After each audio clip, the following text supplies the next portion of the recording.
Episode തുടങ്ങി നമ്മൾ കാണുന്നത് നമ്മുടെ കാജിയാണെങ്കിൽ ഷിൻഡോയോട് ഫൈറ്റ് ചെയ്യാൻ പോകുന്നതായിരിക്കും. ഷിൻഡോ എന്ന് പറയുന്നത് ആ നീലിൻ്റെ ലീഡറാണ് കേട്ടോ. അങ്ങനെ ഷിൻഡോ വന്നിട്ട് പറയും, എനിക്കൊരു കാര്യം മനസ്സിലായി, നീ നമ്മുടെ സാക്കുറയോട് ദേഷ്യപ്പെട്ട് എൻ്റെ ഒറ്റ കാണുമല്ലേ ഉള്ളൂ, അത് അവനെ ഒന്ന് പേടിപ്പിക്കാനല്ലേ, അവനെ ഇവിടുത്തെ ബോസ്സാക്കി നിർത്താതിരിക്കാൻ വേണ്ടിയല്ലേ എന്ന് പറയും. എനിക്കറിയാടാ, ഞാനും ആയി നിന്നോട് എഗ്രി ചെയ്യുന്നു. കാരണം അങ്ങനെ പേടിയുണ്ടായാലേ ഇവരെല്ലാം നമ്മുടെ വഴിക്ക് വരത്തുള്ളൂ. നീ ഇപ്പം തന്നെ കണ്ടില്ലേ, ഇവർക്ക് ആർക്കെങ്കിലും ഫൈറ്റ് ചെയ്യാൻ ആഗ്രഹം ഉണ്ടായിട്ടാണോ? എല്ലാവർക്കും എന്നോടുള്ള പേടിയാണ്. ആ പേടിയാണ് ഞാൻ ഇവരോട് ആരോട് ഫൈറ്റ് ചെയ്യാൻ പറഞ്ഞാലും ഇവർ പോയി ഫൈറ്റ് ചെയ്യും. അതാണ് ഈ പേടിയുടെ ഒരു പവർ. പക്ഷേ ഇതെല്ലാം കേട്ട് നമ്മുടെ ഷെൻഡോ പറയും, എനിക്ക് എന്തൊക്കെ പറയുന്നെങ്കിൽ ഈ ബോർഫനിലെ ഒരു കാര്യം എനിക്ക് ഇഷ്ടമല്ല കേട്ടോ. ഈ ഫ്യൂറിങ് ആൾക്കാർ ഭയങ്കര വയലൻസ്ഡ് ആയിട്ടുള്ള ആൾക്കാരാണ്. അവർ ആരെയും തല്ലും കൊല്ലുകയും ചെയ്യും. പക്ഷേ നിങ്ങൾ ഇത്രയും വയലൻസും ഇത്രയും ഇതൊക്കെ ചെയ്യുന്ന ആൾക്കാരായിട്ട് പോലും നിങ്ങളെ എന്തുകൊണ്ടാണ് നിങ്ങളുടെ നാട്ടിൽ ഹീറോ എന്ന് പറയുന്നത്? എനിക്കതാ മനസ്സിലാവാത്തത്. അങ്ങനെ അതിനുശേഷം ഇതെല്ലാം കേട്ട് നമ്മുടെ കാജിയോട് പറയും, കാജി, ഞാനോട്ട് കാര്യം കൂടെ പറയാം. ഇതുണ്ട്, ഞാൻ അഥവാ നിന്നെ തോൽപ്പിക്കുവാണെങ്കിൽ നിനക്ക് ഒന്നും പറയാതെ നീ എൻ്റെ കാൽക്കീഴിൽ ഈ നീലിൻ്റെ ലീഡറായിട്ട്, ഇല്ലെങ്കിൽ എൻ്റെ കാൽക്കീഴിൽ എൻ്റെ തൊട്ട് താഴെയായിട്ട് നീ വർക്ക് ചെയ്യണം എന്ന് പറയും. അങ്ങനെ നമ്മുടെ നീലിൻ്റെ ക്യാപ്റ്റനും കാജിയും തമ്മിലുള്ള ഫൈറ്റ് തുടങ്ങി. പിന്നെ വേറെ കാര്യം കൂടെ ആലോചിക്കണം, നമ്മുടെ കാജി എന്ന് പറയുന്നത് വെറും ഒരു സെക്കൻഡ് ഇയറിലെ ലീഡറാണ് കേട്ടോ. സെക്കൻഡ് ഇയർ ക്ലാസ്സിലെ ലീഡറാണ്, അല്ലാതെ ഫ്യൂറിലെ മുകളിലെ ആൾക്കാരൊന്നും അല്ല. അപ്പോൾ ഫ്യൂറിലെ മോളിത്തോന്മാർ വന്നിരുന്നെങ്കിൽ നീലെന്ന് പറഞ്ഞാൽ ഒന്നുമില്ലായിരുന്നു. പിന്നെ അതിനുശേഷം നമ്മുടെ സാക്കുറയും സീരിയസ് ആകാൻ തുടങ്ങും. സാക്കുറ സീരിയസ് ആയിട്ടാണെങ്കിൽ അവന് പഴയ പോലെയല്ല, അവൻ ഉണർന്നെന്ന് പറയാം. ഇനി ഒരു ഇതുമില്ല ഹോപ്പും ഇല്ലെന്ന് പറഞ്ഞാൽ അവൻ ഇത് നിൽക്കുന്നത്. അവനാണെങ്കിൽ അവൻ്റെ ഈ ഒരു ഫൈറ്റിംഗ് സ്കിൽ പെട്ടെന്ന് മാറിയാനായിട്ട് അവൻ ഓപ്പോസിറ്റ് നിന്നോ എന്ത് ചെയ്തു, കുറച്ച് ബാക്കിയുള്ള ആൾക്കാരെയും കൂടെ ഇവൻ്റെ അടുത്ത് ഫൈറ്റ് ചെയ്യാൻ വിട്ടു. ഒരു 5 പേരെ. ആ 5 പേരെയൊക്കെ ടും എന്ന് പറഞ്ഞവനങ്ങ് തീർത്തു. നമ്മുടെ സാക്കുറയെ അറിയാമല്ലോ. അതിനുശേഷം ഒരു ഹിറ്റ് ആ ഓപ്പോസിറ്റ് നിന്ന് ആ ഒരു VIP ഒരു VIP നമ്മുടെ സാക്കുറ തീർത്താൻ കളഞ്ഞു. അവനാണെങ്കിൽ ഒരു ഭിത്തി അടിച്ച് പളഞ്ഞെന്ന് പറഞ്ഞ് കിടപ്പുണ്ട്. അതിനുശേഷം നമ്മുടെ സാക്കുറ ബാക്കിയുള്ളവരെ ഹെൽപ്പ് ചെയ്യാൻ വേണ്ടി പോകും. So hi my dear friends, welcome to my new video guys. അപ്പോൾ ഇനി ഞാൻ എക്സ്പ്ലെയിൻ ചെയ്യാൻ പോകുന്നത് നിങ്ങളെല്ലാം കുറച്ച് മുമ്പേ കണ്ട പോലെ തന്നെ വിൻഡ് ബ്രേക്കർ എപ്പിസോഡ് 2. അപ്പോൾ വിൻഡ് ബ്രേക്കർ ഇറങ്ങി എന്നുള്ള കാര്യം ഞാനങ്ങ് മറന്നുപോയി ഗൈസ്. എനിക്കൊരു കമൻറ്റ് കിട്ടിയപ്പോഴാണ് ഞാൻ അറിഞ്ഞ വിൻഡ് ബ്രേക്കർ ഇറങ്ങിയെന്ന്. പിന്നെ അന്ന് ദിവസം നല്ല ബിസി ആയിരുന്നു, അതുകൊണ്ട് ഞാൻ വിചാരിച്ചു ഇന്നിടാമെന്ന്. ഇന്ന് ഞാൻ ഒരിടത്ത് പോകുന്നതിൻ്റെ വഴിക്ക് ഇടയ്ക്കൊന്ന് വീട്ടിലേക്ക് ഒരു ആഹാരം കഴിക്കാൻ വേണ്ടി നിന്ന് ആ ഒരു 10 മിനിറ്റ് കൊണ്ടാണ് ഞാൻ ഈ ഒരു ഇത്രയും ഭാഗം എഡിറ്റ് ചെയ്യുന്നത്. എനിക്കൊന്ന് ഇൻട്രോയ്ക്ക് ശേഷം ഞാൻ വേറെ ഇടത്ത് പോയിട്ട് പിന്നെ വൈകിട്ട് വന്നിട്ടാണ് ഞാൻ ബാക്കി എഡിറ്റ് ചെയ്യുന്നത്. അപ്പോൾ കുഴപ്പമില്ല, ഇന്ന് തന്നെ അപ്ലോഡ് ചെയ്യാൻ പറ്റും. അപ്പം ജസ്റ്റ് കാര്യം പറയുള്ളൂ, നിങ്ങൾ മാക്സിമം സപ്പോർട്ട് ചെയ്യുക, ലൈക്ക് ചെയ്യുക, സബ് ചെയ്യുക, ശരിയാക്കുക. അവിടെ ഞാൻ വേറൊരു കാര്യം കൂടെ കണ്ട്, എൻ്റെ ഇതിനകത്തിരുന്ന് ഇത്രയും നാളും എൻ്റെ കൂടെ ബ്ലാക്ക് കളറിനെ സപ്പോർട്ട് ചെയ്ത എല്ലാവരും ഉണ്ടല്ലോ. ഞാൻ കുറേ പേര് എനിക്കറിയാമല്ലോ ബ്ലാക്ക് കളർ ഇപ്പം എന്നെ സപ്പോർട്ട് ചെയ്യുന്നുണ്ട്. സ്ഥിരമായിട്ട് കമൻറ്റ് ചെയ്യുന്നവന്മാർ കഴിഞ്ഞ 2 ദിവസം മുമ്പ് ആനിമേ ടിക്കറ്റ് എനിക്ക് നല്ല റീച്ച് കിട്ടുന്നതുകൊണ്ടാണെന്ന് തോന്നുന്നു ആനിമേ ടിക്കറ്റ് ബ്ലാക്ക് കളർ പെട്ടെന്ന് അങ്ങ് എടുത്തത്. കാരണം അവൻ്റെ ആനിമേ ആയിരുന്നല്ലോ, അവനിടാത്തതുകൊണ്ടാണ് ഞാൻ എടുത്തത്. പെട്ടെന്ന് എനിക്ക് നല്ല റീച്ച് കിട്ടുന്ന അങ്ങോട്ടായിരിക്കും അവൻ എടുത്തത്. അപ്പോൾ അങ്ങനെ അവൻ എടുത്തതിന് ശേഷം എനിക്കിവിടെ ഇത്രയും നാളും കമൻറ്റ് ചെയ്തവന്മാരെ എല്ലാം അവൻ ഫസ്റ്റ് എപ്പിസോഡ് സെക്കൻഡ് എപ്പിസോഡ് ഇട്ട കേട്ടോ, എല്ലാവരും അങ്ങോട്ടേക്ക് ഓടി മച്ചാൻ പൊളിയാ, ഫുൾ സപ്പോർട്ട് ഇടുന്ന് പറയും. അങ്ങനെ അവൻ്റെ അവിടെ ഇടുന്ന് പറഞ്ഞിട്ട് ഇവിടെ അവൻ വീണ്ടും വന്നിട്ട് ഇവിടെ മെസ്സേജ് അയക്കുക, ബ്രോ ഞാൻ ബ്രോയുടെ കാണത്തുള്ളൂ, ബ്രോയുടെ മാത്രമേ എത്തത്തുള്ളൂ, ഞാൻ ബ്രോയ്ക്ക് വേണ്ടി കട്ട വെയിറ്റിങ് അടുത്ത് ഇടുന്ന് പറഞ്ഞ്. അങ്ങനെ കുറേ പേരെ ഞാൻ കണ്ടു. ജസ്റ്റ് നിങ്ങളൊന്ന് പറഞ്ഞതേ ഉള്ളൂ, അല്ല ഒന്നുമില്ല. അപ്പോൾ നമ്മുടെ ലക്ഷ്യം 10K ആണ്. നമ്മൾ ഓൾമോസ്റ്റ് 6K ആവാറായി. ഇതേപോലെ തന്നെ പവറിൽ പോവാ. ഈ തവണ ഇറങ്ങുന്ന എല്ലാ പുതിയ ആനിമയും നമ്മൾ പൊളിച്ചടുക്കി ചെയ്യും. അത്രേ ഉള്ളൂ ഗൈസ്. അപ്പോൾ ശരി, നമുക്കിനി വീഡിയോയിലേക്ക് കിടക്കാം.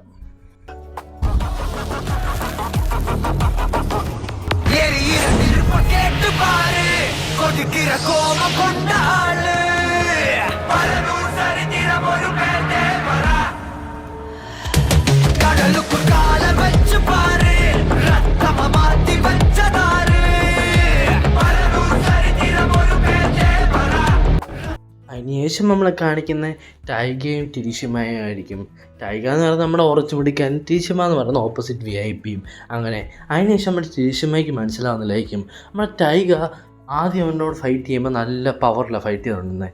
പിന്നെ അതിനുശേഷം അവൻ ഡിഫെൻഡ് ചെയ്യുകയും പിന്നെ അടി മേടിക്കുക ചെയ്യുന്നത്. അതെന്തുകൊണ്ടാണെന്ന് ചോദിക്കും. അതിന് ടൈഗ പറയും, ഞാൻ അതിന് എൻ്റെ തെറ്റുകൾ ചെയ്തതല്ല, ഞാൻ പ്രായശ്ചിത്തമായിട്ട് ആ അടിയെല്ലാം കൊള്ളുന്നതെന്ന് പറയും. അതിനകത്ത് ചോദിക്കും, എന്ത് തെറ്റ്? അത് പിന്നെ ഞങ്ങളിവിടെ ഞങ്ങളുടെ കൂട്ടുകാരെ തിരിച്ചെടുക്കാനാണ് വന്നതെങ്കിലും ഇവിടെ ഇപ്പോൾ ഞങ്ങൾ എല്ലാവരും കഷ്ടപ്പെട്ടുകൊണ്ടിരിക്കുമല്ലേ, ഞങ്ങൾ വിചാരിച്ചത്ര എളുപ്പമല്ലായിരുന്നല്ലോ, അതുകൊണ്ട് ഞങ്ങൾ സീനിയേഴ്സിനോടെ വരേണ്ട വന്നു. അത് ശരിക്കും പറഞ്ഞാൽ എൻ്റെയും കൂടെ തെറ്റല്ലേ, അതിനുള്ളൊരു പ്രായശ്ചിത്വം എന്ന് പറയും. പക്ഷേ അതിന് ഓപ്പോസിറ്റ് നെത്തിരിശുമ്മ പറയും, അത് നിങ്ങളുടെ തെറ്റല്ലടാ എന്ന് പറഞ്ഞിട്ട് നമ്മുടെ ചെറുക്കനിട്ട് അടി കൊടുക്കാൻ പോകും. എന്നിട്ട് നമ്മുടെ ചെറുക്കൻ എന്ത് ചെയ്യും, നമ്മുടെ ടൈഗയ്ക്ക് നല്ലൊരു അടി വെച്ച് കൊടുക്കുകയും ചെയ്യും. അങ്ങനെ അതിന് ശേഷം രണ്ടുപേരും അങ്ങോട്ടും അടിയാവും.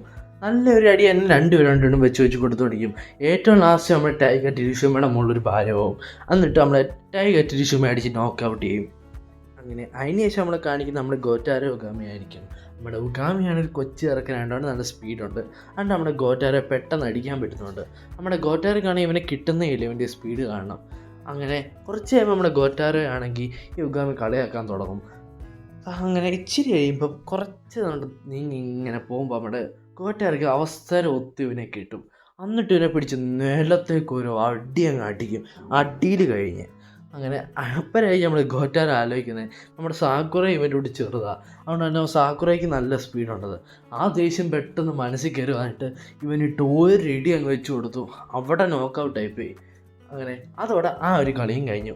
അങ്ങനെ അതിന് ശേഷം നമ്മളെ കാണിക്കുന്നത് കിരുവിൻ്റെയും രഞ്ജിയുടെയും ഫൈറ്റ് ആയിരിക്കും. നമ്മുടെ രഞ്ജി പറയും, നീ ഭയങ്കര പെണ്ണനാടാ, നിനക്കൊണ്ട് കാര്യമില്ലടാ, നീ എന്താടാ ഇങ്ങനെ, നിനക്ക് നാണമില്ലടാ എന്നൊക്കെ പറയാനായിട്ട് പറയും. ഈ സമയത്ത് നിനക്ക് വരെ ഞാനായിരുന്നെങ്കിൽ പെണ്ണനായിട്ടെന്നൊക്കെ അറിഞ്ഞിരുന്നെങ്കിൽ ഞാൻ എന്നേ പോയി ചത്തേനെ എന്നൊക്കെ പറയും.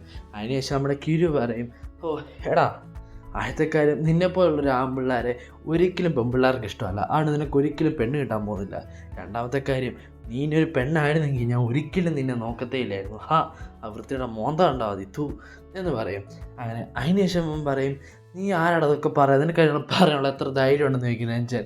പക്ഷേ എന്നിട്ട് നമ്മൾ രഞ്ജൻ പറയും, എടാ ഇവിടെയുള്ള സ്ട്രോങ് ആയിട്ടുള്ള ആൾക്കാർക്ക് മാത്രമേ വരികയുള്ളൂ, സ്ട്രോങ് ആയിട്ടുള്ള ആൾക്കാർക്ക് മാത്രമേ വെള്ളി ജീവിക്കാൻ പറ്റത്തുള്ളൂ, അല്ലാത്തവന്മാരെല്ലാം ചാവണം എന്ന് പറഞ്ഞ് നമ്മളെ രഞ്ജൻ കിടന്ന് ചുമ്മാ ഷോ ഇറക്കും. പക്ഷേ അതിന് നമ്മുടെ കിരു കുറച്ചുകൂടെ അവനൊന്ന് തീ കയറ്റാൻ വേണ്ടി പറയും. പക്ഷേ എന്നിട്ട് നീ ഷെൻഡോയുടെ വാക്ക് കേട്ടാണല്ലോ നടക്കുന്നത് എന്ന് പറയും. നീ ഷെൻഡോയുടെ വെറൊരു അടിമയല്ലടാ എന്ന് പറഞ്ഞ് അവനെ കളിയാക്കും. ഇത് കേട്ട് ദേഷ്യം വന്ന് അവനാണെങ്കിലോ കുറച്ചുകൂടെ ദേഷ്യത്തിൽ വന്ന് നമ്മുടെ കിരുവിനെ അറ്റാക്ക് ചെയ്യാൻ വരും. കിരു ആണെങ്കിൽ അവൻ ദേഷ്യത്തിൽ ഇങ്ങനെ വരുമ്പം അവനെ പെടലിക്ക് ഒന്ന് ടച്ച് ചെയ്യും. അപ്പം തന്നെ അവൻ പാരലൈസ് താഴെ കിടക്കും. നമ്മുടെ കിഴി പറയും, ഇവൻ ഇനി എണ്ണിച്ച് വന്നു കഴിഞ്ഞാൽ ബാക്കിയുള്ളവർക്ക് കൂടെ അപകടമാണ്, അതുകൊണ്ട് ഇവനെ നോക്കൗട്ടാക്കി അവിടെ കിടത്തിയേ എന്ന് പറയും. അങ്ങനെ അതിനുശേഷം നമ്മളെ കാണിക്കുന്നത് രണ്ട് സീനിയേഴ്സ് ഉണ്ടല്ലോ, അവരാണെങ്കിൽ എല്ലാവരും നല്ല രീതിയിൽ ബാക്കപ്പ് ചെയ്തുകൊണ്ട് അവരൊന്ന് കഴിഞ്ഞ് അടുത്തയിലേക്കെന്ന് പറഞ്ഞ് പെട്ടെന്ന് പോയിട്ട് ഒരേ സമയം 4-5 പേരെ അടിച്ച് പെട്ടെന്ന് എല്ലാവരെയും ബാക്കപ്പ് ചെയ്തുകൊണ്ടിരിക്കുകയായിരുന്നു. അതുകൊണ്ട് നമ്മുടെ ബാക്കിയുള്ള എല്ലാവർക്കും നല്ല രീതിയിൽ ഫൈറ്റ് ചെയ്യാനുള്ള സ്പീഡ് വീണ്ടും കൂടും. ഇതിൻ്റെ ഇടയ്ക്ക് സാക്കുറയുടെ ഫൈറ്റ് തീർത്തുകൊണ്ട് സാക്കുറയും വലിയ സഹായിക്കാൻ എന്നിട്ട് പറയും, ഇനി ഈ ഒരു തെറ്റുണ്ടാകത്തില്ല, നമുക്കെല്ലാവരെയും ബാക്കപ്പ് ചെയ്ത് സഹായിച്ചും നമുക്ക് ഈ ഒരു ദുരന്തം തടുക്കാമെന്ന് പറയാം സാക്കുറ. പക്ഷേ അപ്പനാണെങ്കിൽ സാക്കുറയുടെ കണ്ടി സൂയപ്പെടുന്നത്. സൂയാണെങ്കിൽ നല്ല ദേഷ്യത്തിലായിരുന്നു. കഴിഞ്ഞ സീസണിൽ കാണാത്തൊരു തരം ദേഷ്യത്തിൽ അവനാണെങ്കിൽ അവൻ്റെ ഓപ്പോസിറ്റ് നിന്ന ആ ഒരു ആളെ അടിച്ചിട്ടു. ഒറ്റ കിക്കിന് തന്നെ അവനെ ഡൗൺ ആക്കി, നോക്കൗട്ടാക്കി. പക്ഷെ അതിന് ശേഷം അവനെ പിടിക്കുക അടിക്കാൻ വേണ്ടി. കഴിഞ്ഞ സീസണിൽ 1v1 കളിച്ചുകൊണ്ടിരിക്കുമ്പം അവനെ ഒറ്റ കിക്കിന് തീർക്കേണ്ടതിന് പകരം അവനോട് സംസാരിച്ച് ലാസ്റ്റ് ഫൈനൽ ബ്ലോ പോലും അവനെ നേരെ അടിക്കുന്നതിന് പകരം അവനെ കാണിച്ച് പേടിപ്പിച്ച ഒരാളാണ് നമ്മുടെ സുവോ. ഈ തവണ അടിച്ച് താഴെയിട്ട് നോക്കൗട്ടായി ചത്തിട്ടും അവനെ വീണ്ടും എടുക്കുന്ന അടിക്കാൻ. അത് കണ്ട് നമ്മൾ സാക്കുറ തടയും. എന്നിട്ട് പറയും, സുവോ ശാന്തനായിരിക്കാൻ പറയും. പക്ഷേ അതിന് സോദരിച്ച് ചോദിക്കും, നിനക്ക് ഈ സമയത്ത് എങ്ങനെ അത്ര ശാന്തമായിട്ടിരിക്കാൻ പറ്റുന്നേ?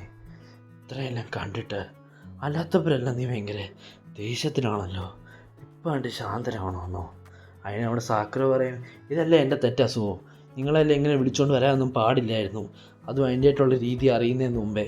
രണ്ടാമത്തെ കാര്യം, സംഭവം ഞാൻ അങ്ങനെയൊക്കെ പറഞ്ഞെങ്കിലും ഈ ഒരു സമയത്ത് നിങ്ങളുടെ ലീഡർ എന്നുള്ള രീതി ഞാൻ ഏറ്റവും കൂടുതൽ ശാന്തമായിട്ടിരിക്കണം, എൻ്റെ ദേഷ്യവും ഇനി ആപത്തിലേക്ക് കൊണ്ടുപോകത്തേ ഉള്ളൂ. അതിലും കിട്ടാൻ മനസ്സ് പറയും, അത് പിന്നെ സാക്കുറ നീ പറഞ്ഞൊരു കറക്റ്റായിട്ടുള്ള കാര്യമാണ്, ഈ കാര്യത്തിൽ ഞാൻ യോജിക്കുന്നു എന്ന് പറഞ്ഞാൽ നമ്മുടെ വീണ്ടും ബാക്ക് ടു ചിൽ മൂഡിലേക്ക് വരും. അതിനുശേഷം നമ്മളെ കാണിക്കുന്നത് ഷിതോയുടെയും പിന്നെ നമ്മുടെ കൈജിയുടെയും ഫൈറ്റ് ആയിരിക്കും. അങ്ങനെ നമ്മുടെ ഷിതോയും കൈജിയും ആണെങ്കിൽ അവിടെ നല്ല പൊഴിഞ്ഞ ഫൈറ്റ് എടുക്കട്ടെ. നമ്മുടെ ഷിതോ പറഞ്ഞു, ഇതാ എടാ നീ ശരിക്കും പറഞ്ഞാൽ ഒരു ഹീറോ ആവേണ്ടവനൊന്നും അല്ല, നീ ശരിക്കും പറഞ്ഞാൽ ഞങ്ങളുടെ ഗ്യാങ്ങിൽ വരേണ്ട ഒരാളാണ്, നല്ല സ്ട്രോങ്ങും ഉള്ളിൽ ഒരു വലിയ ബേസ് തന്നെ നിൻ്റെ ഉള്ളിൽ ഇരിപ്പുണ്ടെന്ന് എനിക്ക് മനസ്സിലാവുന്നുണ്ടെന്ന് പറയും. അതിന് നമ്മുടെ കാഴ്ച പറയും, ആ പറഞ്ഞത് നീ ശരിയാ, പക്ഷേ ആ ഒരു ബീസ്റ്റ്, ആ ഒരു ആങ്കർ പുറത്തേക്ക് വന്നാൽ ഇവിടെ എന്താ നടക്കുന്നത് എനിക്കൊരു അറിയത്തില്ല. ആ ഒരു ബീസ്റ്റിന് എല്ലാവരുടെയും ജീവൻ എടുക്കാനേ അറിയത്തുള്ളൂ. പക്ഷേ ഒരിക്കൽ ആ ബീസ്റ്റ് അടങ്ങുമ്പം ഞാൻ ആ റിഗ്രറ്റും കൊണ്ട് ചത്തുപോകും. ഒരിക്കലും എനിക്ക് ഓർമ്മയുണ്ട് ഞാൻ കുറേ ആൾക്കാരെ തല്ലിക്കൊന്നത്. പക്ഷേ അതിന് ശേഷം അതിൽ നിന്ന് ആ ഒരു ആങ്കറിനെ കൺട്രോൾ ചെയ്യുന്നത് എങ്ങനെ അതിനെ പഠിപ്പിച്ചത് ഫ്യൂറിന എന്ന് പറയും. അങ്ങനെ അതിന് ശേഷം നമ്മുടെ ഷിത വിചാരിക്കും, ഞാൻ ഇവൻ്റെ ഉള്ളിൽ ആങ്കറിനെ പുറത്തെടുത്ത് നോക്കാം, എന്നിട്ട് എൻ്റെ ഫിയർ എന്ന് പറഞ്ഞ മെത്തേഡ് ഉപയോഗിച്ച് ഞാൻ ഇവനെ കൺട്രോൾ ചെയ്യാൻ നോക്കാം എന്ന് പറയും. അതിന് ശേഷം നമ്മുടെ ഷിത ആണെങ്കിൽ ഒരാവശ്യമില്ല നമ്മുടെ കൈജി ദേഷ്യം പിടിപ്പിക്കാൻ തുടങ്ങും. പിന്നെ നമുക്ക് വേറൊരു കാര്യം കൂടെ അറിയുന്നതെന്ന് വെച്ചാൽ നമ്മുടെ കൈജിയാണെങ്കിൽ ലോലിപ്പോപ്പ് വായി വെക്കുന്നത് കൊണ്ടാണ് അവൻ്റെ ഒരു ആങ്കർ ലോലിപ്പോപ്പ് ജസ്റ്റ് വായി വെക്കുന്നത് ഉപയോഗിച്ച് ജസ്റ്റ് ആ ഒരു സാധനം ഉപയോഗിച്ചുകൊണ്ടാണ് അവൻ്റെ ആങ്കർ കൺട്രോൾ ചെയ്യുന്നത്. പിന്നെ അങ്ങനെ എന്തൊക്കെ ചെയ്തിട്ടും നമ്മുടെ കൈക്ക് ദേഷ്യപ്പെടുന്നില്ലെന്നുള്ളത് കണ്ടിട്ട് നമ്മുടെ ഉമ്മയില്ലേ അവനെക്കുറിച്ച് ചുമ്മാ ഓരോന്നൊക്കെ പറയാൻ തുടങ്ങി. ഇല്ലെങ്കിൽ അവനെ ഇത്രയും ലൈക്ക് ഒരു ഹ്യൂമൺ ആക്കാൻ വേണ്ടി, ഒരു ബീസ്റ്റിൽ നിന്ന് ഒരു ഹ്യൂമൺ ആക്കാൻ സഹായിച്ച ആൾക്കാരെക്കുറിച്ച് നമ്മുടെ ഷിത കുറ്റം പറയാൻ തുടങ്ങി, അവരെ കളിയാക്കാൻ തുടങ്ങി. ഇതെല്ലാം കേട്ടപ്പോൾ ചെറുക്കന് ദേഷ്യം വന്നു. ഇത്ര നേരം അവൻ അടിച്ചുകൊണ്ടിരുന്ന ബാറ്റിൽ നിന്ന് ഡോഡ് ചെയ്ത് നമ്മുടെ കൈജി എന്ത് ചെയ്തു, ഒറ്റയടിക്കുക അല്ലെങ്കിൽ ചവിട്ടിന് ആ ബാറ്റ് തന്നെ ഒടിച്ചു. എന്നിട്ട് അടുത്ത ഹിറ്റിന് തന്നെ നമ്മുടെ കൈജിയെ നമ്മുടെ ഷിതോ ശേഷം നമുക്ക് അവർ തമ്മിൽ വലിയൊരു ഫൈറ്റിനെ കാണാൻ പറ്റും. അങ്ങനെ ഏറ്റവും ലാസ്റ്റ് നമ്മുടെ ഷിതോയെ ഉണ്ടല്ലോ ഒരു ഹിറ്റിന് നമ്മുടെ കൈജി നോക്കൗട്ട് ചെയ്യും. എന്നിട്ട് കംപ്ലൈൻറ്റ് ചെയ്യാൻ തുടങ്ങും, എടാ ഇനി എനിക്ക് സാക്കുറയുടെ 10 ഹിറ്റ് കൂടെ കൊടുക്കാനുണ്ട്, അത് കൊടുക്കുന്നതിന് മുമ്പ് നീ ചത്തുമാനെന്നാ. അങ്ങനെ അതിന് ശേഷം നമ്മുടെ കൈജി താഴോട്ട് നോക്കുമ്പോഴോ അവിടെ ഫ്യൂറിലെ എല്ലാ ആൾക്കാരും ഫൈറ്റ് ചെയ്ത് ഇരിപ്പുണ്ടാവും. നമ്മുടെ നീലിലെ എല്ലാവരെയും അടിച്ചിട്ടു. അങ്ങനെ അവർ നോക്കുമ്പം നമ്മുടെ കൈജി അവരുടെ നീലിൻ്റെ ലീഡറിനെ തോപ്പിച്ചു കണ്ട് അവരെല്ലാം നല്ലോണം ലൈക്ക് പവർഡ് അപ്പ് ആയിരിക്കും. അതിനുശേഷം നമ്മുടെ ടൈഗ നമ്മുടെ അൻസായി വിളിച്ചുണർത്തും. എന്നിട്ട് പറയും, മച്ചാ ഇവിടുത്തെ ഫൈറ്റ് എല്ലാം ഓവറായി, ഇന്നാ ഞങ്ങളെല്ലാം വാക്കാന്ന പോലെ നിന്നെ നാഗാറ്റോ. അങ്ങനെ അതിനുശേഷം നമ്മുടെ നാഗാറ്റോ പറയും, നിങ്ങളതല്ല എനിക്ക് വേണ്ടി എന്തിനാ ചെയ്തേ, എനിക്കിപ്പോഴും ഒന്നും മനസ്സിലാവുന്നില്ല. പക്ഷേ അതിനവിടെ എന്ന വാക്കുകൾ പറയും, ഞങ്ങളൊന്നും നിനക്ക് വേണ്ടിയല്ല ചെയ്തത്, നീ ഒരിക്കലും തെറ്റിയിരിക്കില്ല, ഞങ്ങൾ നിനക്ക് വേണ്ടിയാണ് ചെയ്തതെന്ന്. ഇതെല്ലാം ഞങ്ങൾ ചെയ്തത് ഞങ്ങളുടെ കൂട്ടുകാരൻ അൻസായിക്ക് വേണ്ടിയാണ്. പിന്നെ അതിന് ശേഷം നമ്മുടെ നഗാട്ടോ അവനെ നോക്കുന്നില്ലായിരിക്കും, അവരാരെയും നോക്കാതെ തല കുടിച്ച് താന്ന് നിൽക്കുമായിരിക്കും. എന്നിട്ട് ഇപ്പോഴും നമ്മുടെ സാക്കുറി ചോദിക്കും, നിനക്കിപ്പോഴും എന്താ വിഷയം, എന്താ നീ ഉപയോഗിക്കുന്നുണ്ടോ നീലിൻ്റെ മെത്തേഡ്സാ ഇപ്പോഴും നല്ലതെന്ന്, ഞങ്ങളെല്ലാം ഇപ്പോൾ ചെയ്ത് തെറ്റാന്ന് നിനക്ക് തോന്നുന്നുണ്ടോ? പക്ഷെ അതിന് നഗാട്ടോ പറയും, ഒരിക്കലും ഇല്ല, നിങ്ങൾ ചെയ്താ കറക്റ്റ്, പക്ഷേ ഇത്രയൊക്കെ തെറ്റുകൾ ചെയ്ത് എന്നെ എന്തിനാ നിങ്ങൾ വന്ന് രക്ഷിക്കുന്നേ? പക്ഷേ അതിന് പറയും, എടാ ഈ സമയത്ത് നീ കാണേണ്ട നിൻ്റെ ഫീലിങ്സ് അല്ല, നിൻ്റെ ഫ്രണ്ട്സിൻ്റെ ഫീലിങ്സാണ് എന്ന് നമ്മുടെ കൈജി പറയും. അതിനുശേഷം അവിടെ കൈജി ചോദിക്കും, ശരി എന്താ ഇവിടെ നടക്കുന്നേ, നിങ്ങളൊക്കെ ഇത്രയും സ്ട്രോങ്ങാണ്, ഞാൻ കണ്ടതിൽ വെച്ച് ഏറ്റവും സ്ട്രോങ്സ് ആയിട്ടുള്ള ആൾക്കാരാണ്, നിങ്ങളെങ്ങനെ ഇത്രയും കൈൻഡ് ആവുന്നു? ശരിക്കും പറയാൻ ഞാൻ വിചാരിച്ചത് സ്ട്രോങ് ആയിട്ടുള്ള ആൾക്കാർ പിന്നെ ഭയങ്കര റൂഡും ഭയങ്കര ദേഷ്യക്കാരും വന്നാൽ, പക്ഷെ ഇവിടെ ആയിട്ട് തിരിച്ചാണല്ലോ എന്ന് പറയും. അങ്ങനെ അതിനുശേഷം അവിടെ ഇരിക്കുന്ന എല്ലാവരും നമ്മുടെ നഗാറ്റോയെ സമാധാനപ്പെടുത്തും. ഈ സമയം കൊണ്ട് നമ്മുടെ അൻസായും ഏകദേശം ഒന്ന് റിലീഫ്ഡ് ആവും. അങ്ങനെ ഗൈസ് വലിയൊരു ഫൈറ്റ് അല്ല, അത്യാവശ്യം ഒരു മീഡിയം ലെവൽ ഫൈറ്റ് ഇവിടെ കൊണ്ട് തന്നെ തീർന്നു. ഇപ്പം നിങ്ങൾക്ക് മനസ്സിലായില്ലേ നമ്മുടെ ഫ്യൂറിലെ പിള്ളേർ ഒരാളെങ്കിൽ ഒരാൾക്ക് വേണ്ടി ഒരു ഗ്യാങ്ങിന് എഗെയിൻസ്റ്റിന് പോകാൻ അവർ റെഡിയാണ്. അപ്പോൾ ഗൈസ് ഇത്രയും കാണിച്ചോണ്ട് ഈ ഒരു എപ്പിസോഡ് ഇവിടെ കൊണ്ട് തന്നെ കഴിഞ്ഞു. അപ്പോൾ ഗൈസ് ഈ ഒരു എപ്പിസോഡ് ഞാൻ റെക്കോർഡ് ചെയ്യുന്നത് 3, 4, 5 തവണയായിട്ടൊക്കെയാണ്. ഓരോ സമയവും ഓരോ മിനിറ്റ് ഫ്രീ കിട്ടുമ്പോൾ ഇതിൻ്റെ ഓരോ പീസുകളായിട്ട് ഞാൻ എഡിറ്റ് ചെയ്തുകൊണ്ടിരിക്കുമായിരിക്കും. ഇനിയും കുറേ ആനിമേ എനിക്ക് എഡിറ്റ് ചെയ്യാനുണ്ടെന്ന് അറിയാം. പിന്നെ ഫയർഫോഴ്സിൻ്റെ കാര്യം അത് ഞാൻ നല്ലോണം ഒന്ന് ആലോചിക്കട്ടെ, അത് കഴിഞ്ഞിട്ട് ഞാൻ ആ ഫയർഫോഴ്സിൻ്റെ സീസൺ 1 and 2 അപ്ലോഡ് ചെയ്യുന്ന കാര്യം സംസാരിക്കാം. അപ്പം നമ്മുടെ ലക്ഷ്യം മാർക്കല്ല 10K സബ്സ്ക്രൈബേഴ്സാണ്. പിന്നെ ബിഗിനിങ് ആഫ്റ്റർ എൻഡും പിന്നെ ബ്ലാക്ക് ക്ലോർ ഞാൻ മാക്സിമം ഇന്ന് തന്നെ അപ്ലോഡ് ചെയ്യാൻ നോക്കാം കേട്ടോ. അതുകൊണ്ട് മാക്സിമം കൂട്ടുകാരും നൈറ്റിനും ഏർലി മോർണിംഗിനും നിങ്ങളുടെ നോട്ടിഫിക്കേഷൻ എടുത്ത് നോക്കുക. നിങ്ങൾ ബ്ലാക്ക് ക്ലോർ കിട്ടിയില്ല പറഞ്ഞ് കമൻറ്റ് ചെയ്യില്ല. അപ്പോൾ അത്രയും പറഞ്ഞുകൊണ്ട് it's me your explainer mister explainer based signing out.